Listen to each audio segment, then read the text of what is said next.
Okay. The background for tonight's random walk down Mill Street is uh is just about this evening. Today is the Wednesday was the 19th of Adar. The tonight is the 20th of Adar, and here at Shereth Israel, one of the many things that I do is every week, every Shabbat, and every Rosh Chodesh. And every Kippur, we read from what's called the Roll of Perpetual Hashcabot. On Rosh Chodesh and on Kippur, we read the entire book. I have it here. Where did I put it? Um, well, oh yeah, here. Um, Contains many, many names. Literally, I haven't counted, but several thousand names. Maybe, I don't know. I should count it one day.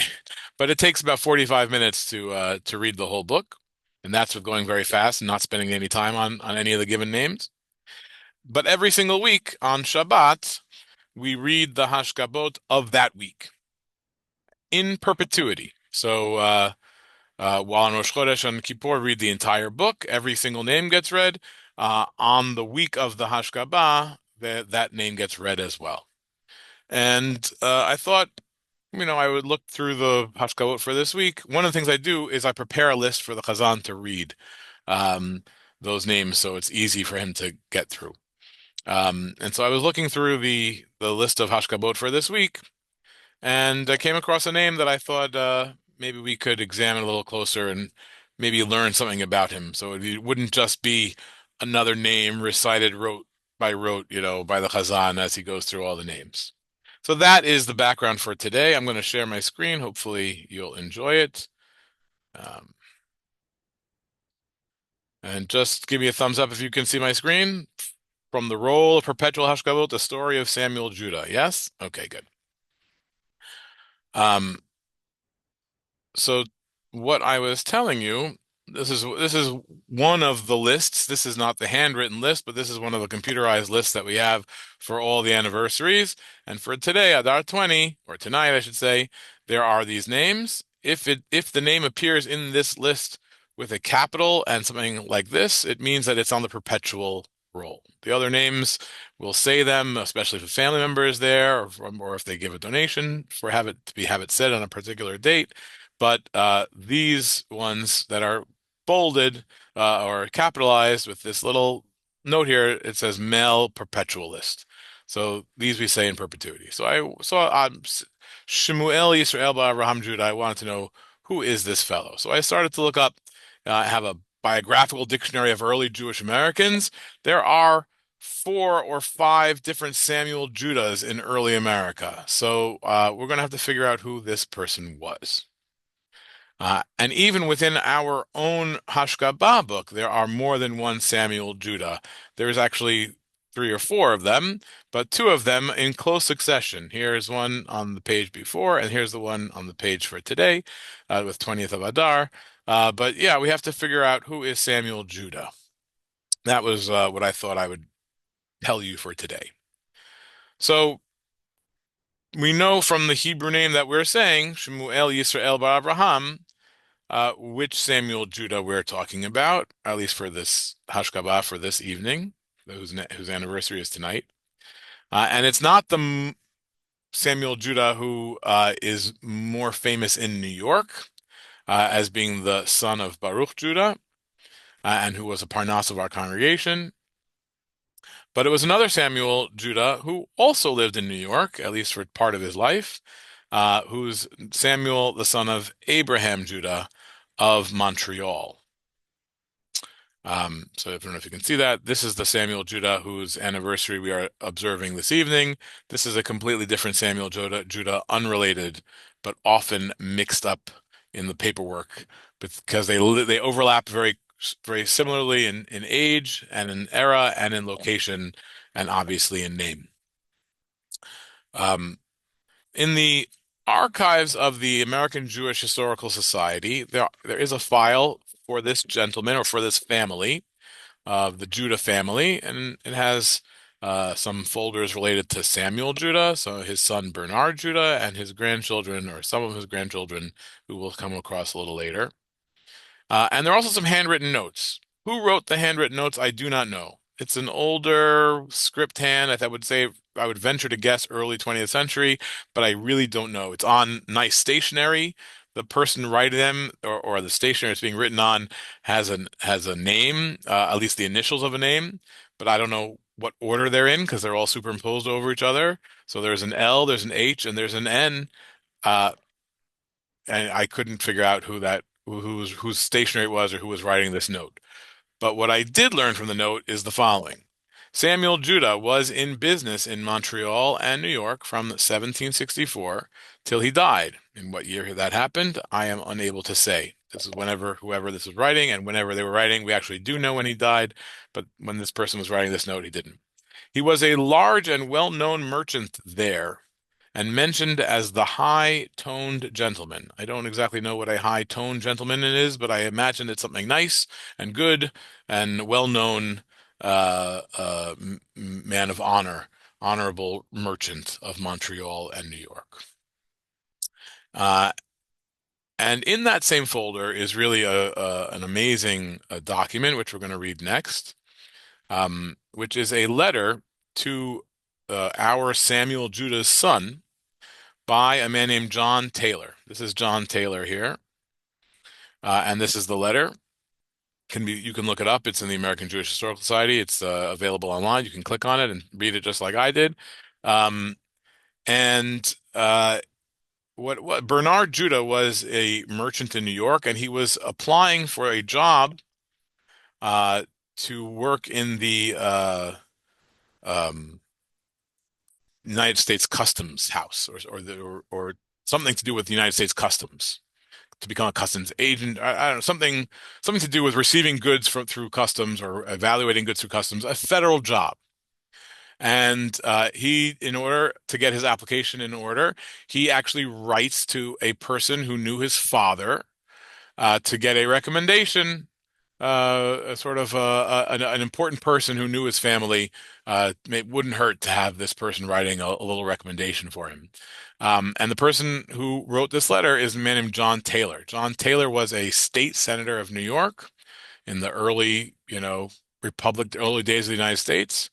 Um, and at some point, he actually served as the governor of New York. I think he was never elected, but I think Governor Tompkins, or one of the early governors of New York, goes off to Washington to serve in Congress or serve as a senator, and he takes over until the next election. So this fellow, he's no slouch. He's a politico, and he lives up in Albany. And here's the letter, just because it's going to tell you about our Samuel Judah, from July 1824. Sir, he's writing to Bernard Judah, the son of our Samuel Judah. Samuel Judah. Sir, I received your favor of the 6th instant. My absence from this city, that's Albany, prevented me from acknowledging it before this. You wish that I should mention such particulars as I am acquainted with relative to your father. This I shall do with pleasure. Mr. Samuel Judah was an opulent and respectable merchant in Montreal when our troops, under the command of General Montgomery, entered that city. At the particular request of General Schuyler, I was with Montgomery, with a letter of credit to purchase for the use of our army such articles as I should deem proper. So he's telling you what he was doing in Montreal during the Revolution. He had a job to procure supplies for the army. That was his role. He had a letter of credit from the United States, and he was going to purchase supplies for the army at the request of these big generals, General Schuyler, General Montgomery, whatnot. It was then that I became acquainted with Mr. Judah, who furnished me with a considerable quantity of goods and became responsible for many additional purchases I made, as the extent of my acquisitions was greater than I had first contemplated. So I got to know Mr. Judah, your father, because he supplied merchandise for the United States Army while they occupied Montreal in the beginning of the American Revolution. The zeal he evinced in aiding our troops and assisting my exertions demanded my warmest gratitude. General Schuyler, who was much pleased with my conduct, expressed his thanks to Mr. Judah for the assistance he had afforded me.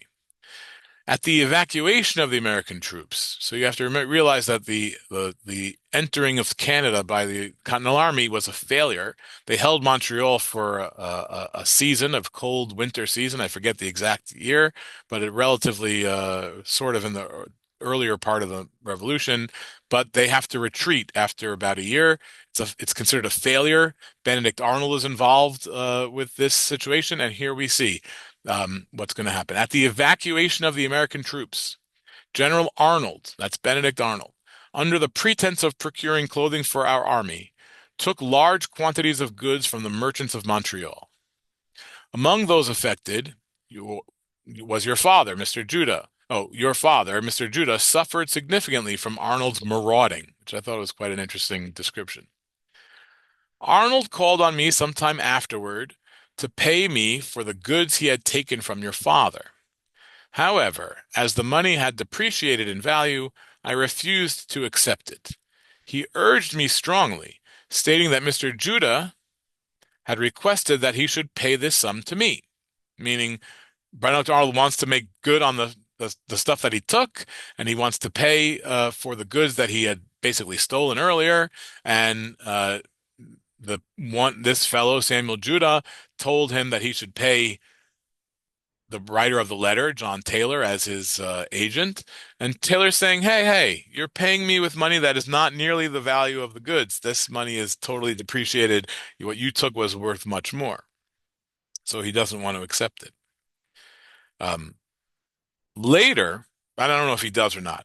Later, when your father was passing through this city on his way to New York, he informed me that he had a large sum in Continental money, which he had received for the merchandise he sold to our troops. Whether this is the same payment from Benedict Arnold or more generally, I don't know. By the time I saw him, that money was worth very little.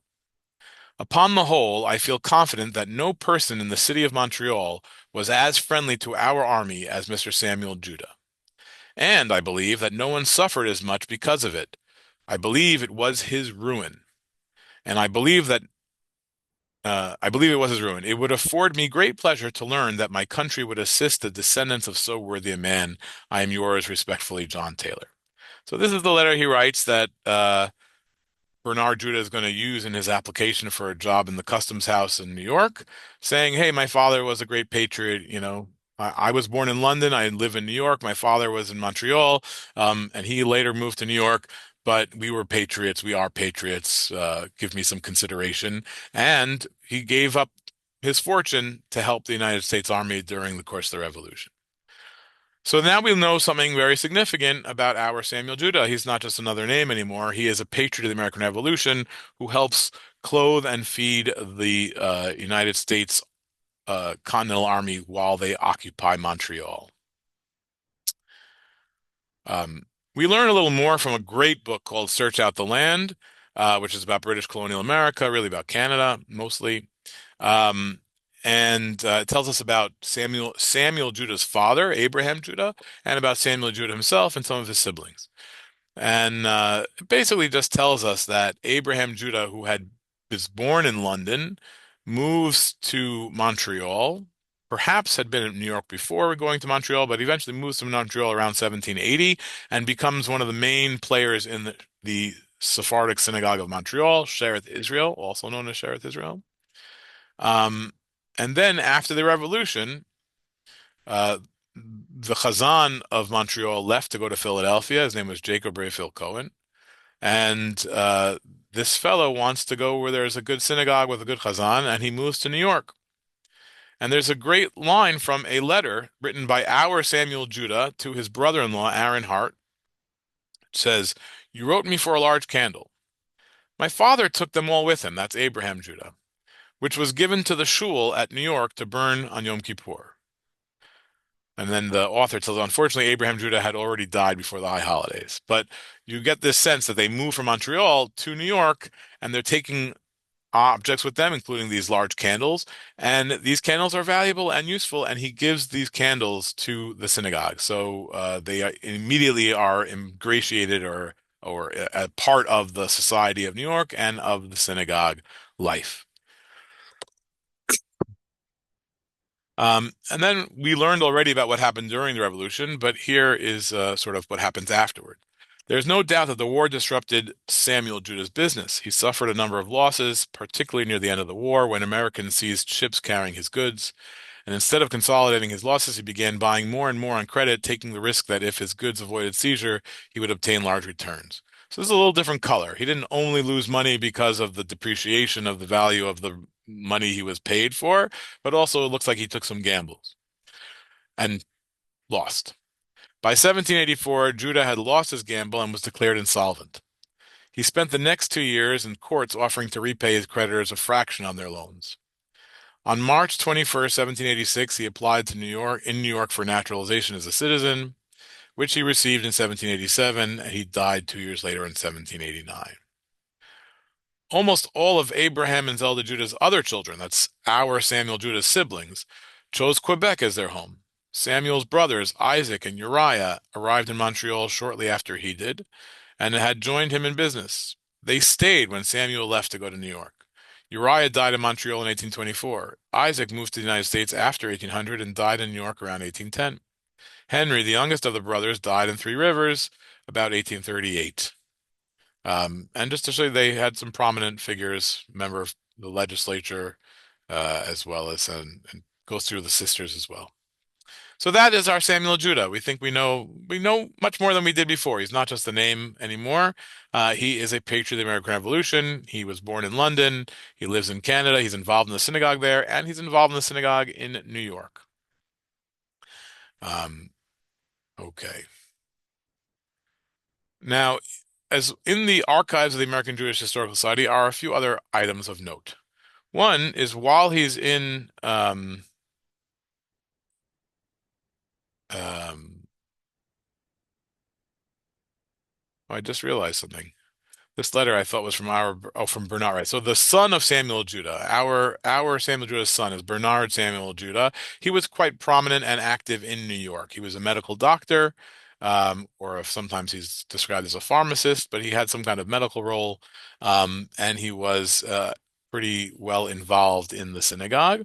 And in 1794, there is a letter that's in the archives where he turns down the position of Khatan. He's offered to be the Chatan Bereshit, as you can see here, Chatan Bereshit. He says, "No, I'm too young to be the Chatan Bereshit." And at the time that he's writing, he's 89, 99. He is young. He's not yet 20 years old. But he has quite a few children, one of which is named Washington Judah, who dies in 1853. And also in the archives of the American Jewish Historical Society is an inventory of his estate upon his death. And what I thought was interesting from it was that the second article listed are 60 volumes of Hebrew books with a value of $40, which is quite significant. It's the second largest thing, other than his investments and the amount that he's owed, of his personal property. It's quite significant. Um, and so he must have had some learning, or at least he had a nice Jewish library if he had 60 volumes of Hebrew books. And the reason I'm mentioning this is because I want you to realize that this family were involved in the synagogue and were observant, at least to some degree. I don't know if all of them were, but they are a family that is still remains connected to the synagogue for quite a while. And we get a message from a paragraph from Dr. Poole in his history of the congregation that says that in the days of Chazan Lion, so after all these people are gone, really, or at least Samuel Judah, our Samuel, and his son Bernard, there was a Sefer Torah in the possession of the synagogue, which was probably owned by Samuel Judah and given by his son Bernard Judah to the congregation. Um, One of the frustrating things is that Dr. Poole didn't footnote this paragraph, which I would love to go and search out for. But the story, which is coming to a close here, doesn't end with this, because a couple of years ago, in 2022, after the um, lawsuit in with Newport, Rhode Island was settled on appeal in our favor, uh, the Parnas and the Board of Trustees asked me to go up to Newport and do an inventory of the property of the synagogue. And so I went up to Newport and I, you know, took pictures of everything I could, and I had, had a clipboard and wrote down every item that I could gather in the synagogue itself. And if you've been to the synagogue, you have seen this cabinet that's the ark in the front. But if you go there on Shabbat or services, that ark opens up and you get this parocha, this red parocha behind it. And if you open it up inside, there are five Sifrei Torah. At least there were when I went there in 2022. And I want you to take note of this Torah that's all the way on the right-hand side. So one of the things I did is I took all the Sifrei Torah out, I opened them up, I documented them. Uh, and as I did so, I made some discoveries. One of the discoveries that I made was that this Sefer, the one all the way on the right here, oh, by the way, a long, long, long time ago, if you've been following my classes, one of the early classes I gave was about a man named Alfred Marcus from Boston. Alfred Marcus gave Sifrei Torah to many communities. One of them was to Newport. This is it. And he writes to the trustees of Sheretz Israel saying that what I gave to Newport is really to giving to the congregation of Sheretz Israel. So that's an interesting side point, and that's this Torah scroll and this breastplate. But here is the Sefer Torah I want you to take note of. Because when I examined it, it had a silver plate on it which said "Be Judah," and I can't be 100% certain, but I'm fairly positive that this is the Sefer Torah that was referred to by Dr. Poole. This is the Sefer Torah that was once owned by Samuel Judah and donated by his son Bernard Judah to Congregation Sheretz Israel. It has a large warning when you open it up that it's pasul in Newport. It has this big sign, so no one should use it. Um, but of course, I opened it up to take a look, and it's quite an interesting sefer.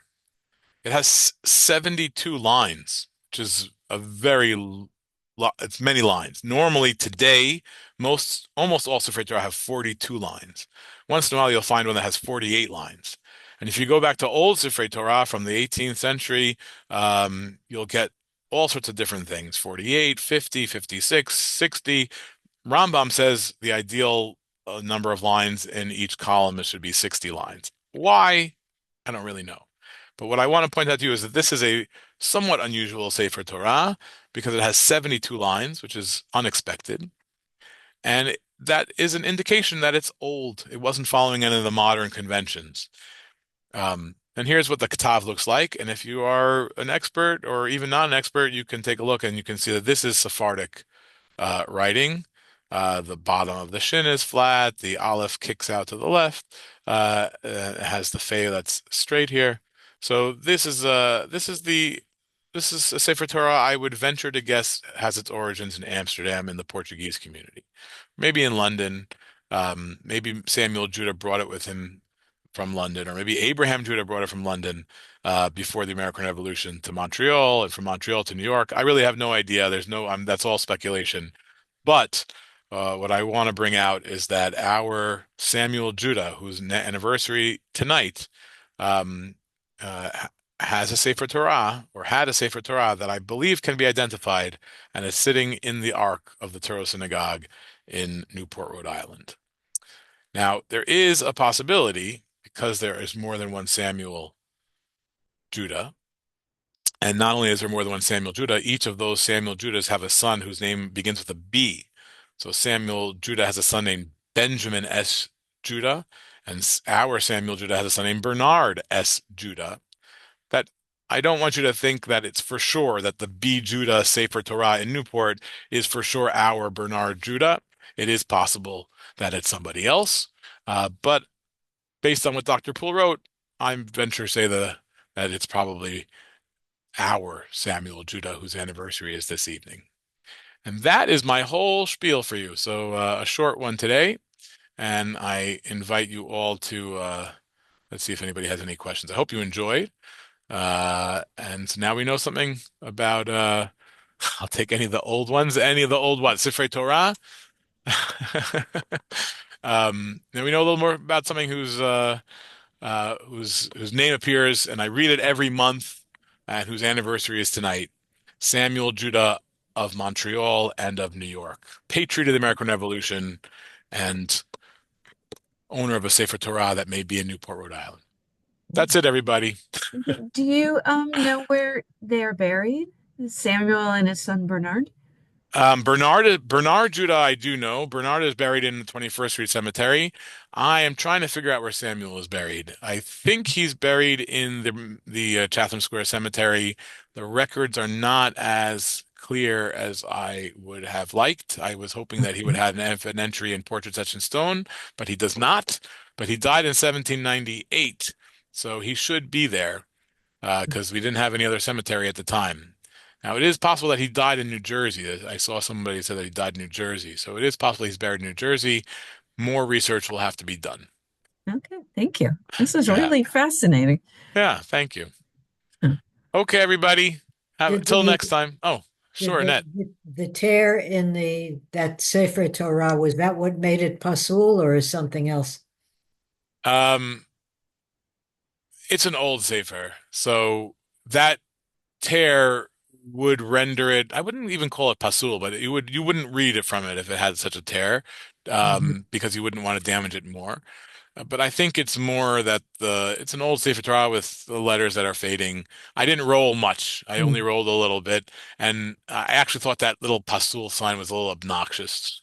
What do you need that big thing on there for? But I guess if you're dealing with a congregation that may not, they don't want anybody to make a mistake, and maybe the people who know aren't always there, so they put that big thing on it. But I'll tell you, we have lots of Pasul Sifrei Torah here in Sheretz Israel. On none of them do we have a big sign that says Pasul like that one. So, all right. Okay, Maybe you should everybody. take in consideration, Reverend Edinger, that he had somebody write the Sefer Torah for him, and maybe he wrote the last letter. I That assume he was very bought it. common in I those don't know if he wrote days. any of it, but I assume he bought it. Yeah. And at least I know from London and Amsterdam that that was the case. I don't know New York, but I guess it's a similar situation. And um, so one has to be careful with these Sefer Torah. Some of them also came, of all places, from Posen, and No, no, this is which written was in the the standard. Ktav Amsterdam. This is not Ashkenazi Ktav. Okay, Yeah. I mean, when I say Ktav Amsterdam, I mean the Spanish Portuguese Ktav, the way the style of writing. It's not Ashkenazic at all. did you It, check if they follow our text, Bible text in Parshat Noach? I took a few. Vayihi I took Noach, I Vayibe took a Noach. picture of three columns. So no, I haven't checked on that That's one how you can anyway. see if Next where. time I go up there, I will. Yeah. Yeah, and we don't declare Sefarim that quickly pasul. That's why we read only a certain part out of the Sefer, and the rest we don't look at. Well, And that's just the system. But okay. no, but what Reverend Bastias brings up is an interesting point also. And one day I'll try to give a class about the writing of Sifrei Torah. Today, writing of Sifrei Torah is very standardized. They're almost all 42 lines.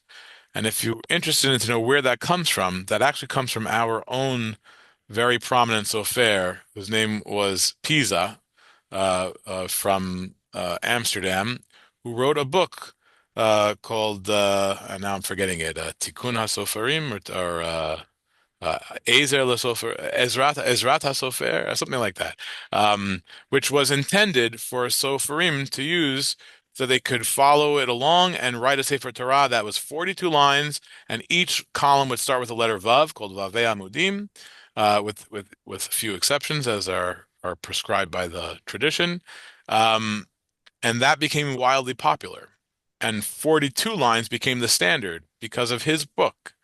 Now, his book became wildly popular because a generation later, a very important Ashkenazic scholar and rabbi and publisher of Sifrei Kodesh, declared his work to be outstanding, and that person's name was oh I forgot his first name, but Abraham Popes. no, that's the publisher, not the person who said it. That was the person who published the Rodelheim Sidurim, Heidenheim, Wolf Heidenheim.